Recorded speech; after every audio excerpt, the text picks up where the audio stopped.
உறவுகளே, ஒரு தத்துவம் தோணுச்சு டீ அடிக்கும்போது கணபதி காப்பியில். நம்ம லைஃப்பில் எது நடந்தாலும் ஒரு ஸ்டார்ட் இருந்துச்சுன்னா ஒரு எண்டு இருக்கும். அதனால் சந்தோஷம் வந்துச்சுனாலும், சந்தோஷமான சூழ்நிலை இருந்தாலும் லைஃப்பில் ரொம்ப அழட்டிக்க வேண்டாம், ஆட வேண்டாம். சோகமான சூழ்நிலையாக இருந்தாலும் அதுக்கும் ஒரு ஸ்டார்ட் இருந்துச்சுன்னா எண்டு இருக்கும்.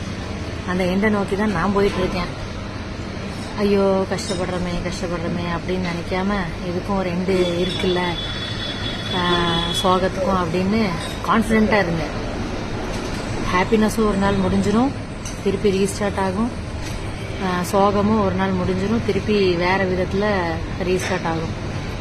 அதனால் எது வந்தாலும் ஏற்றுக்கிட்டு ரொம்ப ப்ரெஷர் ஆகாமல் உங்கள் மென்டல் ஹெல்த்தை பார்த்துட்டு பீஸ்ஃபுல்லாக ஹேண்டில் பண்ணுறதுக்கு பழகிக்கோங்க. சொல்யூஷனை நோக்கி ஓடுங்க.